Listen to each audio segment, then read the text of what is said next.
talking about pivotal boxers, and we figured we can just go ahead and start with Ali. Well, I think when you talk about the recent history of boxing, and I'm talking recent as in the past half century, you really can't talk about it without talking about the great Absolutely Muhammad not. Ali. The greatest of all time, many would argue. Including himself. There was no arguing it with including, Muhammad Ali. Including himself. Now, keep in mind, and I wish I'd have done better, but I actually did sports research.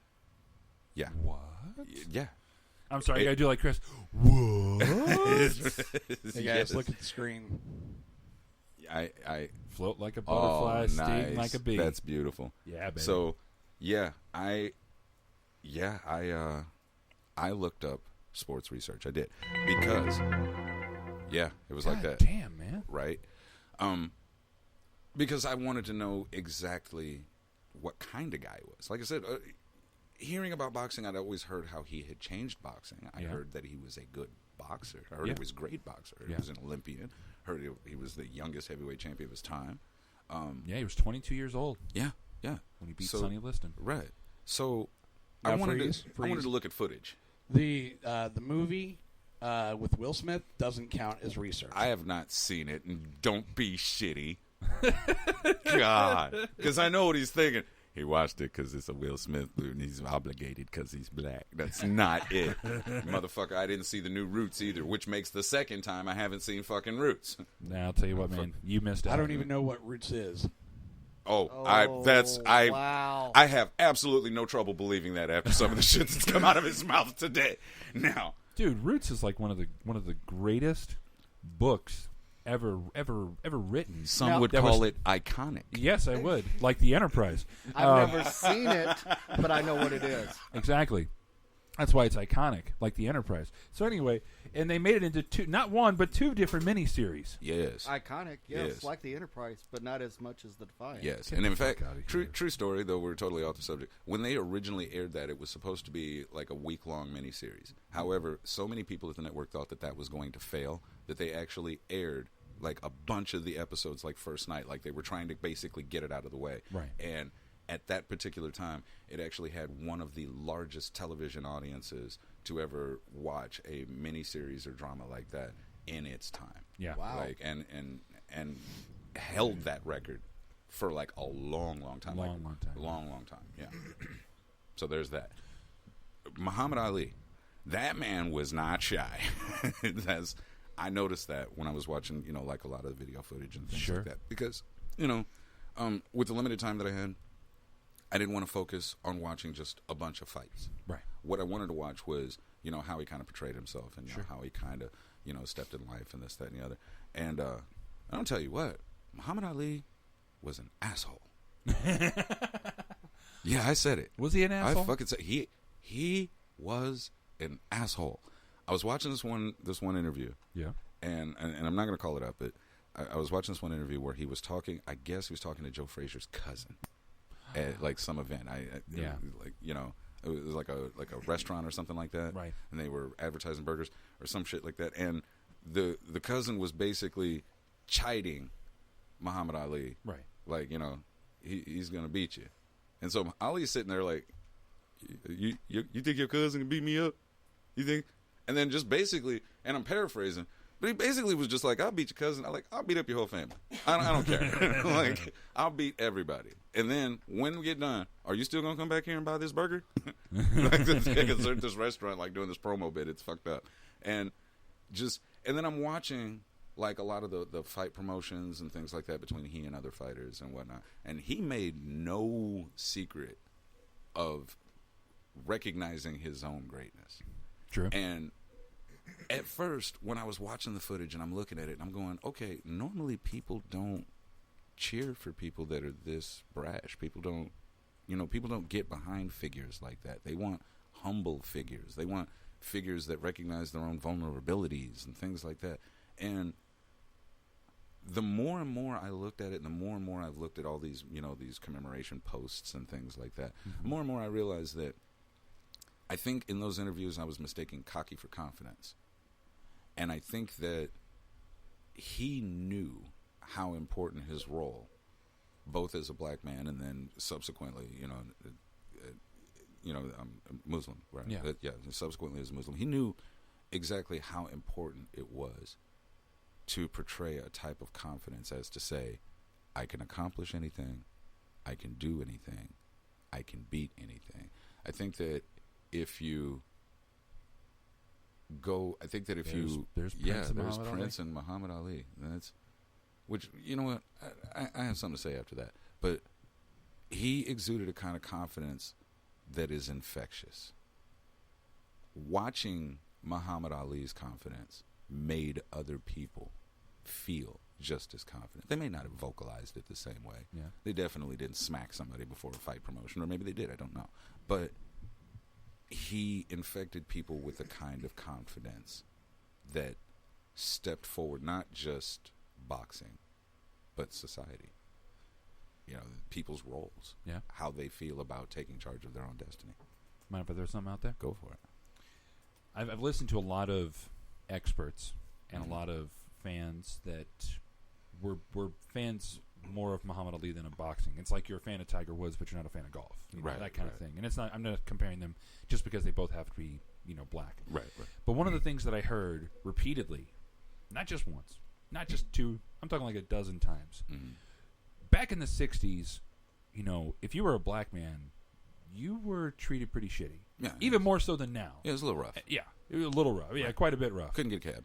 Couldn't get a cab. Had to pee in a bathroom, Right. a different bathroom. Right. Because this is when civil rights came to the forefront. Mm-hmm. With LBJ and all that. And the fire hoses. Yeah, exactly. Yeah, They there's did, that. and the dogs. Right. Um, but then at the same time, during the 60s, this was also the genesis and the eruption of the most pivotal parts of, or what I believe to be the most pivotal parts of the civil rights movement. I agree.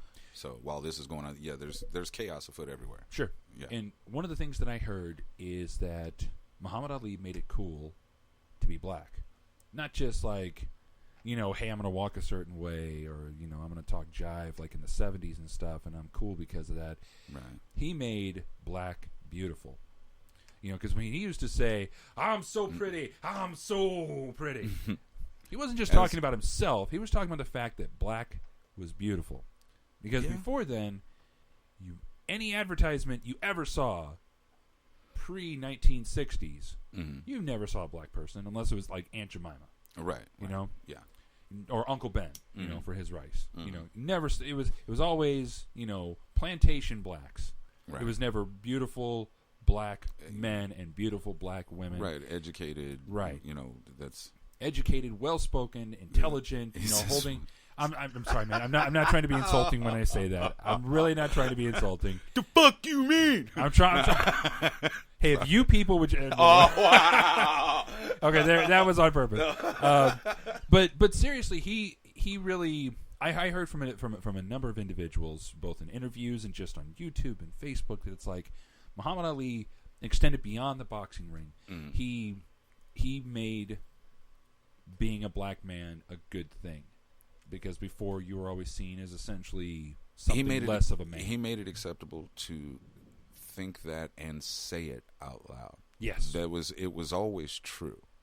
But he awakened a social consciousness on both sides of that line, because that's just as much as he inspired blacks around him, blacks that could see him, as much as he inspired blacks around him to want to achieve better and to know that whatever it is, if you formulate the idea, you can turn it into a reality. You can make this happen. Aside from that, he also taught whites, both those that were pro the movement, Howard and Cosell, those that were hateful about it, and those that sought not to see any kind of social change whatsoever. He also taught them, we have ideas, we have dreams, and we're fucking coming for them. Right. And that was the attitude that I got from all of the observations of the footage that and I took a lot in. I woke up at like 9 something this morning, and just started watching Ali footage, like pretty much until you got here. So, and there have been a lot of fighters that have attempted to do that. There are a lot of fighters that have contributed to that. Okay, we can name a few. Sugar Ray Leonard. Okay. Oh yeah, Sugar Ray Leonard was. There've been a lot of Sugar Rays, Right?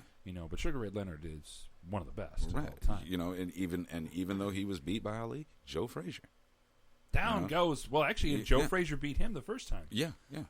But then Ali came back and whooped him, right? That was the last time that they fought. A few years later, in, Right. in '75, it's like a four-year span. But Right. but the first bout against Frazier was the first time that he had stepped in the ring after getting his boxing license back. Because the reason he had his license and his title taken away was because he made a very tough political stance that he wasn't going to be drafted into the military. Yes. And that was huge. That was Right. massive. Right, absolutely. Which It wasn't that he was afraid. mhm. He just was not for going overseas, going to Vietnam, Mm-hmm. killing a bunch of Asian people who did nothing to him. Right. Now, I have a lot of friends, especially those on Facebook, who are of the older generation, who still call him a draft dodger Right. and are not fans of Muhammad Ali because they went in the military and they served when they were called. I'm kind of torn because, I mean, they don't do the draft now. It's still everybody still has to register for selective service Yes, at yes, 18. yes. Mhm. But at 18, you know, all of those who went to go serve because they didn't stay behind, they couldn't stay behind. They went and they did their duty. Muhammad Ali didn't. And you can look at it as a good thing because he's standing up for his own rights. You can look at it as a bad thing. And yes, there were a lot of people, especially a lot of white people, who went to Canada. Right. You know, they did things to draft, to dodge getting drafted and things Look like at that. Bill Clinton. Bill Clinton, yeah, Slick Willie. He drafted. He dodged the draft. So, I'm kind of torn both ways on that specific aspect, just because the fact there are a lot of young men who didn't have the option Right. to escape going, and they died. Well, unfortunately, that's the ugliness of war. Yeah, it is. War itself, because a lot of people want to blame the repercussions of a war, the action that's going on during a war, the activities of war. People want to blame that on the soldiers themselves. Yeah. What a That's lot not of people don't understand is that the amount of soldiers on the battlefield executing orders far and away outweighs those that are actually making decisions. Yeah, the giving of orders is fewer people giving them, a lot more taking them. And so while people are griping at soldiers, because see, this is one thing that I can't stand. Like, I absolutely cannot fucking stand it. Is when people bitch at a soldier, somebody they've joined the military, they've put in 2-3 years. They're serving their country, they're trying to support their family, they're doing, and I've got plenty of friends that are in that boat.